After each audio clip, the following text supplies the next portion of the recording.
Barnstable police believe they know who is responsible for the theft of more than $40,000 worth of oysters last summer. And efforts to restore a historic house and barn in Marston's Mills moves forward.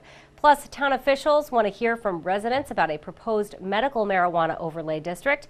These stories and more on this episode of Barnstable Today. It's Tuesday, January 28th, 2014. I'm Sarah Mantle.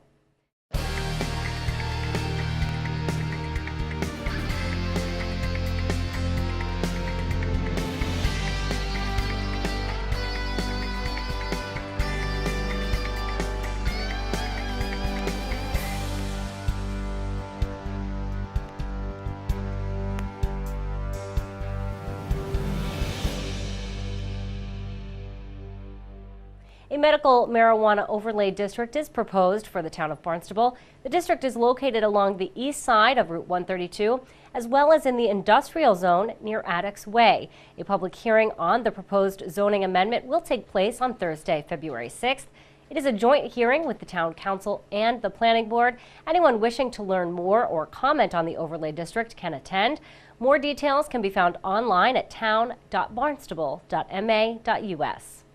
The historic Burgess House will soon be getting a new roof. The Community Preservation Committee approved spending more than $50,000 on the project. It was one of several upgrades the town manager's office requested at last night's meeting.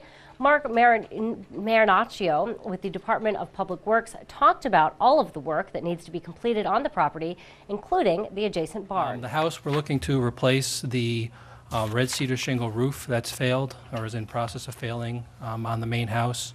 The Marston's Mills Village Association has done a lot of work over the years to that house. It's weather tight, and the roof is in the process of cupping, and it's in pretty rough shape. The work on the barn is pretty extensive. We're looking, the barn's in pretty rough shape.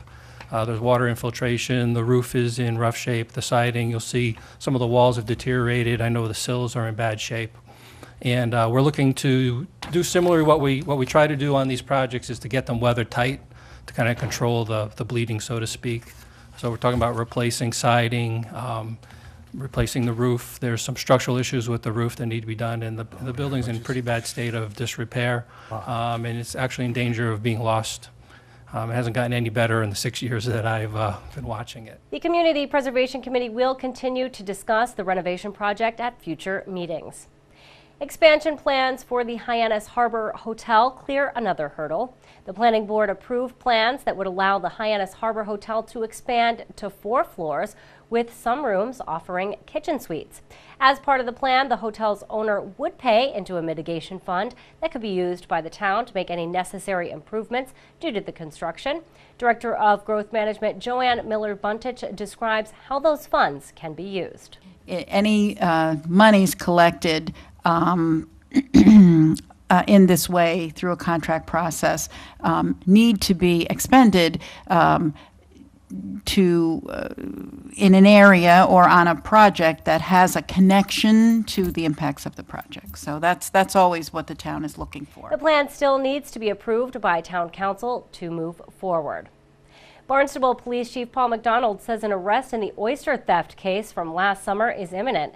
He talked with Barnstable This Morning host Sarah Colvin earlier today about the case. We share a portion of that interview with you now. A big article in the Cape Cod Times this morning, front page, about the oyster thefts, of course, that took place many months ago here in town and really across Cape Cod. And we understand there have been some pretty important developments in that case. What can you tell us about this? There has been. The Detective Division, Lieutenant Balcom, and his whole unit has been working on it for the past 7 months, along with Dennis Police Department and the Massachusetts Environmental Police Department.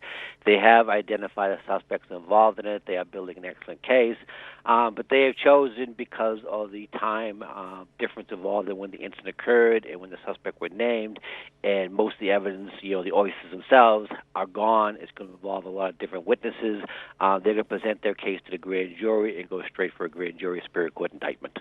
Indeed. And so what does that involve? Is the grand jury, do they have to go up to Boston for that? Nope, the grand jury sits every Friday over Barnstable Superior Court. They're in the process now of preparing their case, and what they'll do is they'll just go over there. There's a minimum of 13 up to 27 members sitting on the grand jury. They'll present their case, and then based on the facts that we present along with the district attorney, the grand jury then will come back with a direct verdict or no verdict. And we feel confident we will come back with an indictment.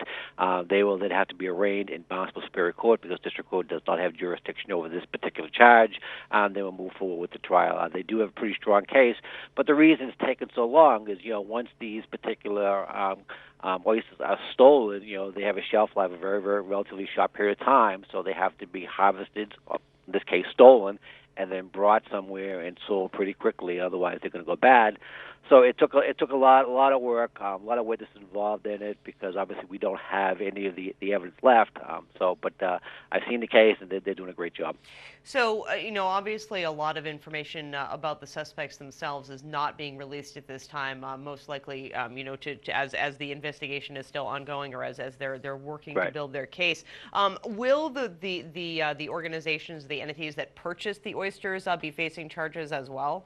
If they knowingly received stolen property, yes, they could probably face charges too. But however, for this particular round of indictments, we are looking directly at the suspects. Usually, it's a lot easier to prove the receiving stolen property charge, because if you go in there with a value of an entity for $10,000, you're selling for $1,000. It's kind of a given that the stuff is stolen and you should be purchasing it. But we're looking for the suspects. This is individuals' livelihood that they went after, that they destroyed. So that's why we want these individuals. Right. And so, without obviously revealing too much information, can you tell us anything about these suspects? Are there a large number of them? Is it a small number of them? Are they from one area? Is there anything you can tell us about them? The only thing I can tell you is it's a relatively small number. I don't want to tell you where they're from. I'm sure they got this morning and they read the newspaper, and they're a little nervous right now. Absolutely. So, Chief, they know who they are. They know we've been looking at it. This is not going to come as a great surprise to anybody. It might come as a surprise to some of the distributors who were purchasing it. Yes, that could be a shock to some of those individuals, and some of the people out here.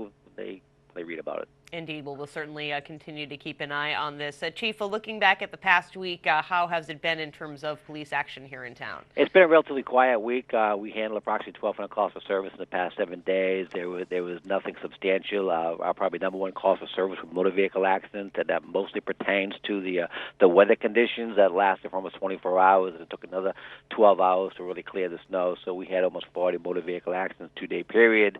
That kept us busy. And the other number one calls for service were alarms. And again, most of those, they're all weather related. So it's a relatively quiet weekend. We only had 30 arrests, and there was nothing outstanding about those. Disorderlies, disturbing the peace, some domestic violence, things that we deal with on a daily basis. And we will keep you updated on this developing story. The Harbor Master's office is reminding residents that several deadlines are coming up. All slip deposits must be received by the marina manager by January 31st. All marina waitlist renewals and all mooring waitlist renewals must be received by the Harbor Master's office by February 15th. Also, all mooring renewal applications must be received by the mooring officer by February 28th. Residents with any questions can contact the Harbor Master's office for more details. Town councilors are meeting with local trash haulers tomorrow night to discuss proposed changes to Board of Health regulations dealing with bundled pricing for recycling and reporting. The conservation comes as the council is considering a number of solid waste disposal options, but this workshop will strictly cover the proposed Board of Health regulations, and public comment will not be taken. Councilors will meet with trash haulers tonight at 6 in the Selectmen's Conference Room. The Department of Public Works is not just taking care of snow and ice removal this winter. The department is also planning for future road projects. Director Dan Santos says many of these projects will begin this spring and summer. On Lincoln Road, there's a major reconstruction going on there, as well as Main Street and Katuitt running down to the end of Main Street down to Oregon Beach. So those are a couple of major construction projects, reconstruction projects for roads that we're going to be undertaking. And then there's dozens of overlay and crack sealing that'll occur all around town in all the villages. I don't have the list in front of me, but there's quite a number of those that will occur. And of course, we will share information on any future road projects both on the town's website and right here on Channel 18. For Barnstable Today, I'm Sarah Mannel.